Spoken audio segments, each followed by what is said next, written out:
está previsto que el Papa vaya a los Estados Unidos, pero lo más interesante de la visita del Papa a los Estados Unidos es que está previsto que el Papa hable ante el Congreso de los Estados Unidos, y esto sería la primera vez en la historia que un Papa se dirige al Congreso de los Estados Unidos, y esto me parece particularmente significativo si consideramos que todo cuanto está sucediendo en estos momentos entre Estados Unidos y Cuba, aparentemente tiene mucho que ver con algunas gestiones que estuvo haciendo el Papa precisamente para lograr esta articulación. Y la visita del Papa y la participación del Papa en el Congreso se va a dar precisamente cuando algunos representantes del Congreso de los Estados Unidos están todavía como muy reticentes a la idea de abrir la misión diplomática de los Estados Unidos en La Habana, a la idea de levantar el embargo, y es muy probable precisamente que el discurso del Papa esté orientado a ese punto, ¿no? A explorar o a invitar a los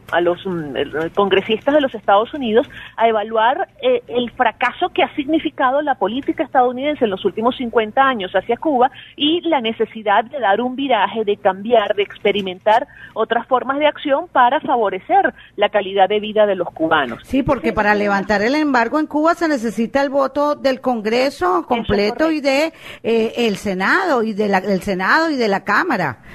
Eso es correcto. Y ellos han expresado su negativa hacia levantar ese embargo. Sí, recordemos que esta sería la segunda visita luego de que Benedicto XVI, actual Papa emérito, fue a celebrar su cumpleaños cuando George W. Bush era presidente, lo celebró en la Casa Blanca, esto se tomó como un intento de acercamiento del Vaticano con los Estados Unidos, teniendo en cuenta que la población católica no es tan alta.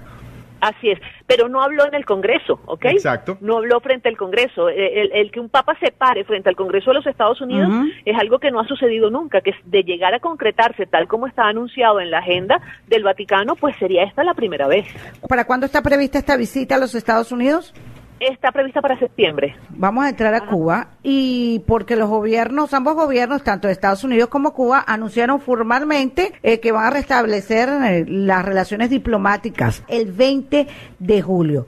¿Cómo queda Venezuela? Porque habiendo sido aliada de Cuba y habiendo tenido este discurso antiimperialista, con este restablecimiento diplomático entre ambas naciones, Estados Unidos y Cuba. Fíjate, sí, efectivamente han pasado 54 años sin que Cuba y Estados Unidos tengan, digamos, relaciones diplomáticas. Ahora, no hay que, digamos, exagerar el significado del restablecimiento de las relaciones diplomáticas. Es un avance importante, sin lugar a dudas. Es un viraje significativo en la política exterior de ambos, tanto de Washington como de La Habana, ¿ok? Porque para restablecer las relaciones diplomáticas se requiere la voluntad de los dos.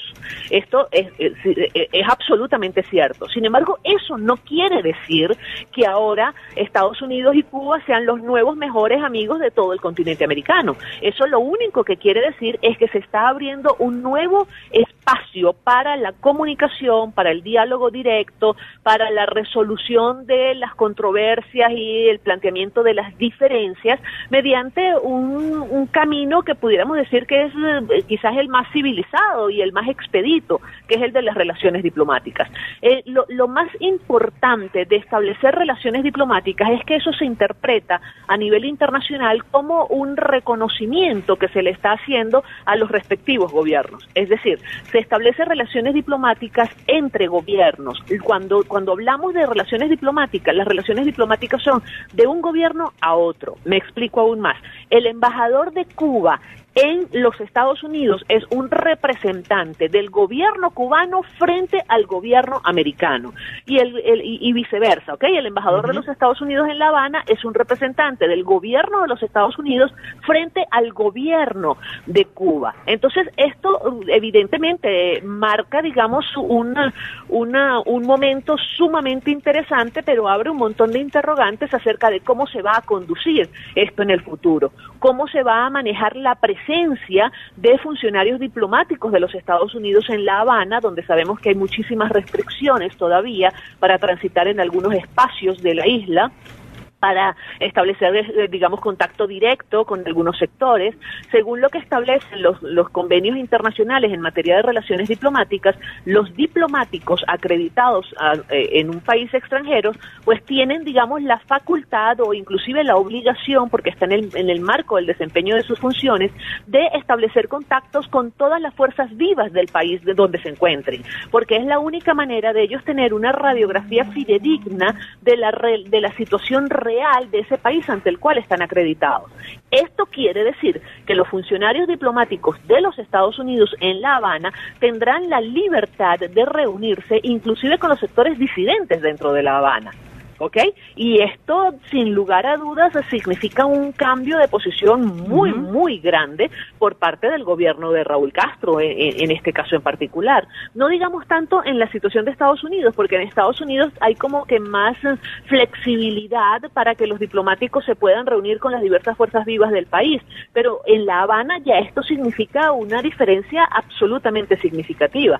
Esto, valga la redundancia, esto no se debe interpretar como que hay un apoyo irrestricto por parte de Washington a la forma como se ha conducido el gobierno de Raúl Castro. No, simplemente se reconoce que es un gobierno que está legítimamente en el poder y evidentemente tiene todavía muchas cosas que superar, tiene muchos escollos que superar, tiene muchas deficiencias que superar, pero pudiéramos pensar que es un buen camino, ¿no?, para ello. Y en la medida en que existan unas relaciones diplomáticas fluidas, podrá mejorar también significativamente la relación comercial, y en la medida que mejore la relación comercial habrá más movimiento de dinero dentro de la isla, habrá más inversión, habrá más ingresos, habrá más posibilidades de empleo, y esto debería redundar en el corto, en el mediano plazo, en una mejora en la calidad de vida del cubano.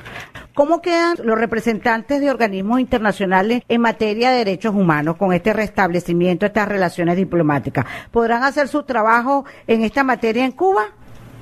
No solo podrán hacerlo, yo creo que ahora van a tener como mucha más facilidad para hacerlo, porque ahora va a haber unos ojos que están precisamente dentro del territorio cubano, unos oídos, una capacidad de expresión que se van a convertir precisamente en herramientas de quienes sienten que sus derechos humanos han sido vulnerados en la isla, y eso va a ser un elemento más de presión para el gobierno cubano. O sea, sin lugar a dudas, yo creo que esto no se debe interpretar como que es una manera de ignorar lo que está pasando dentro de La Habana, ¿no? Yo creo que la interpretación correcta es que es un primer indicio de la disposición y el convencimiento que tienen las autoridades cubanas de que definitivamente tienen que rectificar en muchas áreas y tienen que honrar sus compromisos